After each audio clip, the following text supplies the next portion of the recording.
Oh, well, she just answered that question. Yes. But he would like to know, can he participate as a male? He's a up-and-coming model. He would like to know, can he participate in your up-and-coming fashion show? Yes, absolutely. We cast for men. Come audition for us March 1st at Spoil Me Hair Salon and Spa. And yeah, we accept men and women, all heights, sizes, ages, ethnicities. We're looking for you. Come out, have a heart, know what we're about. It's really important you know what Live Out Loud Charity is about, and then we'll go from there.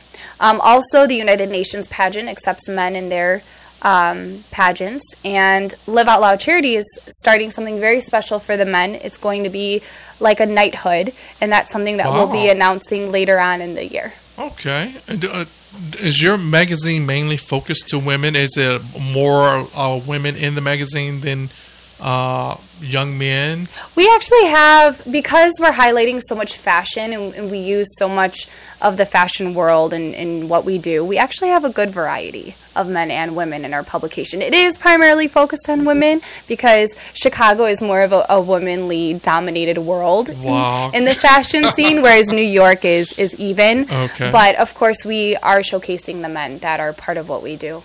Well, ladies and gentlemen, the phone lines are open. Please give us a call right now because Sherry, she's not going to be here much longer because she has other appearances. She just got back in town, and with her wonderful tiara on her. Please give us a call right now, 708-343. Come on, call now because the phone lines are open. And if you'd like to hear more from Miss Gearhart, she is live here in the station, and she'd love to talk with you. Thank you very much. Smooth 90.5 FM WGSJ BC Radio. We have a lot of people calling, sending messages, and they're very excited.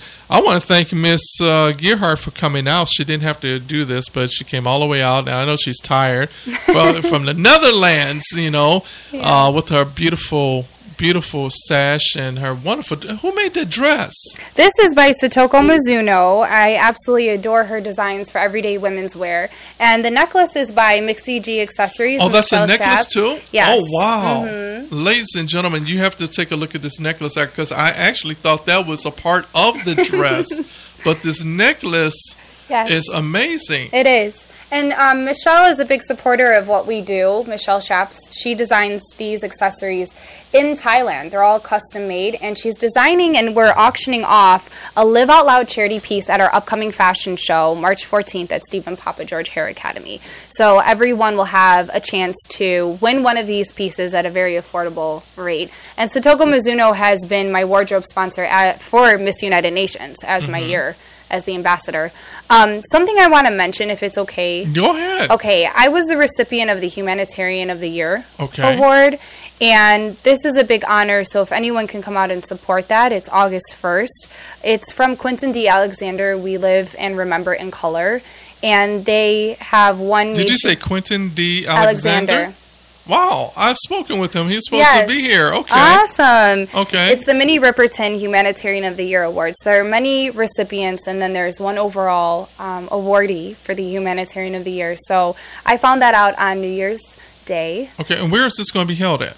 I have to actually ask him where it's going to be held because he is going to send me the information, and then we're going to send out press releases. Okay. So it is on the We Live and Remember in Color website. Now, how did you get in connect with Quentin D. Alexander? Because he corrected me on the telephone. It's Quentin D. Alexander. I'm like, okay. He has a very eccentric personality.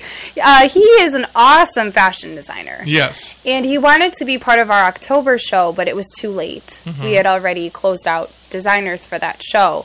So somebody had, actually Bernard Coffey, sent in my name to be an awardee for the Humanitarian of the Year.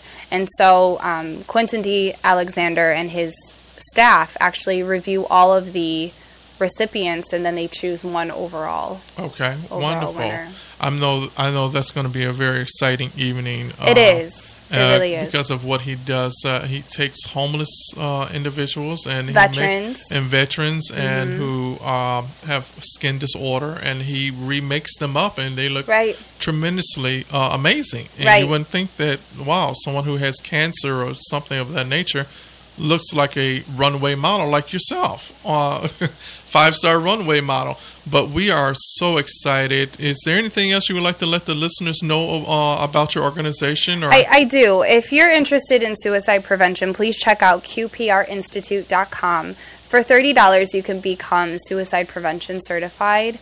And it's really important. We're trying to push this in the schools, because if we all know the signs of suicide, we know who to watch out for and who to help. And there are 2 causes to suicide: depression and substance abuse. And if it's okay with you, I'd like to talk very briefly about the 3 steps to save a life. Number 1, question the person you're worried about. If you notice that they're going through depression or using, it's really important that we talk to them. Number 1, first and foremost, we have to break the silence. Are you suicidal? And I know it's very scary to ask, but if we never ask, we'll never know. And it could be too late. This could be the very last time I see somebody. And it's really, really important that you're compassionate. Are you suicidal? I'm really worried about you. I noticed lately things seem like too much for you. I want to know, does it feel like the weight of the world is on your shoulders? Let's talk about this. And oftentimes people will lie, but you know somewhere in your heart, we really have to tune back into our intuition and really be on the same level with people, because we get so busy in our lives. So once we ask the question, somebody will either say yes or no. If they say yes, the next step is to persuade them that there is hope. Even if they say no, it may just be depression. Now, depression is a very serious thing, or it may be issues of substance abuse. So it's really truly the next step is persuade. So it's QPR. Q is the question portion. Next is persuade. So we've all been through hardships. They make us stronger. They give us the wisdom. They give us the knowledge to be able to save a life. So persuade them that there is hope. But the number 1 thing people forget is to listen. Oh, come on, you're fine. Oh, we don't need to talk about it. Oh, whatever, you'll be fine. Find a new boyfriend or girlfriend. Oh, it's just a divorce. Everyone's divorced these days. You know, people are so quick to throw things out and try to throw quick fixes. But you could be the very only person in their life that actually listened. So listen. Hear what they have to say. Be their friend. Be there for them. And after you persuade them there is hope, refer them to the hotlines. A lot of people don't have the funding to get help. Call the hotline. It's free. It's confidential, 24 hours a day. And they're professionals. 1-800-SUICIDE. You do not have to be suicidal to call. 1-800-SUICIDE. 1-800-273-TALK. 1-800-273-TALK. Call them up. They care. They're there to listen. And they will help you find counseling sources in your area. Also, powertochange.org. You can sign up for a free email mentor. Somebody will pray for you. It's a Christian-based organization. They'll pray for you. They'll write you. They'll match you up to a mentor that's been through what you've been through and has been able to overcome it. So those are just a few of the resources. Also, if you go to liveoutloudcharity.org, click on the help button. We have all kinds of resources listed there. If you are in the Chicagoland area, we actually can help you find resources. We work with social workers here in the city, and we also know programs that accept Medicaid and in different insurances as well. So we're here to help. We're here to guide you and to set you along the path of hope in life, because we all love you and we all care. And, you know, we've all been through things, and we know that you can overcome this with the right support system. So liveoutloudcharity.org. Well, there's a lot that people don't know about me as well. Well, some people do know that I am a former Chicago police officer, but what they don't know is I myself went through suicide myself. I actually, this is the very first time I'm actually putting this on the radio live. I actually did attempt suicide. I was young at the time on the job. Met a young lady. We were engaged. I actually caught my fiance cheating on me while I was on duty on the police department, pulled her over in the squad car, and that day was a day of hell. I had my first shooting. And I killed the person. I was under stress. And then my engagement, I caught my fiance cheating on me and everything. I almost lost my endorsements to the U.S. Olympic track team for Seoul, Korea. And I went home. I took my 9mm, my service weapon. I put it in my mouth. I pulled the trigger. The gun fired. It was not my time to go. I opened up my eyes. The gun was pointing in a different direction. If it wasn't for my mother or my brother coming in and grabbing the gun, I would not be here today. Wow. So yes, when I first went to your event, I had to hold back the tears and everything because I'm like, wow, they talking about suicide prevention, but a lot of people don't realize. So I actually lost a friend. He was my little brother's friend, actually, on the block, and it was basically love. He was a young guy, and he got with an older woman. He was just starting out truck driving. He got depressed. Evidently, she wanted to go back to her husband. He went back to his mother and father's house and killed himself, blew his brains out. And we can understand what happened, but I understood because love hurts. It does. And bullying hurts. Yep. And with the way Facebook is nowadays and all these social medias, sometimes you don't have to be weak. You can be the strongest person, and it still comes upon you, and you don't even know it, and it just happens. So don't take and look at somebody as it's a disease or they have a problem or something. You never know, because stress comes upon you at the meekest time, and you don't know it, and it'll catch you off guard. So I am so happy that Ms. Gerhardt has this organization that can reach out to the young kids nowadays. Hopefully, it will reach out nationally from California, because I know California and New York is the highest suicidal cities, and as well as Chicago. But we need to focus more on uplifting and not tearing down each other. And with Ms. Gerhardt's organization, if you want more information, she can be contacted at info@liveoutloudcharity.org. That's info@liveoutloudcharity.org. 815-914-8602. And I do want to say one quick thing. In Illinois, suicide is the second leading cause of death among adolescents ages 7 through 14.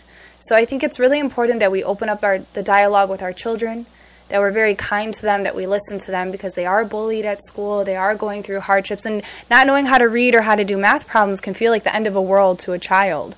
So please spend the time with your children or your nieces and nephews or grandchildren. Please talk to them and let them know that you're there for them, and show them a better option, a better way, get them the help that they need. And I want to say thank you for sharing your story, because it's very powerful, especially for men, because men have a higher rate of suicide because they're taught to bottle everything in and to be strong. But the reality is we all need somebody to be there for us. And by showing everyone what you've been through, it just shows how far you've come. You have this amazing radio show. You're very well known in the media world, and you're just an awesome person, So it just shows everyone that they can overcome it too. Well, I want everybody to understand that Chicago recruits coming out the police academy is the hardest thing to come out the police academy in Chicago and New York. Yes. New York is the number one. It was California, but it's New York first for recruits coming out the academy that commit suicide. Then it's California. Then it's Chicago, because of the academy length, and it's just like the military. You go home, but you can't go home and talk to someone about it. And that's when you get on the street and people wonder why cops are the way they are. They can't talk about what they see. They see someone decomposed who's been there for 30 days, and you smell that smell, and you never experienced that before. And same with the little kid going to grade school, and they're being bullied by somebody because they're overweight. People need to understand that Sherry Gerhardt is out here to help you out. And if you have any questions, her organization will be gladly to help you. And her fashion show, Live Out Loud, Part 3, is when again? March 14th at Stephen Papa George Hair Academy. Check it out at tiaramag.net. Okay. Click on Chicago Fashion Show. Well, hopefully I can attend your event, and yes. I know I'll probably have to submit press requests again. Well, I'm not an average person, so you'll be in there. Okay, well, I want to thank you. Thank you very much for coming out and spending time with us, ladies and gentlemen. Give her a big round of applause. She is live Smooth 90.5 FM WGSJBC Radio. Smooth 90.5 FM. This is the Rob G Afternoon Drive Show. I want to thank everybody for tuning in and listening to Miss Sherry Gerhardt. Thank you very much, Miss Gerhardt. Thank you.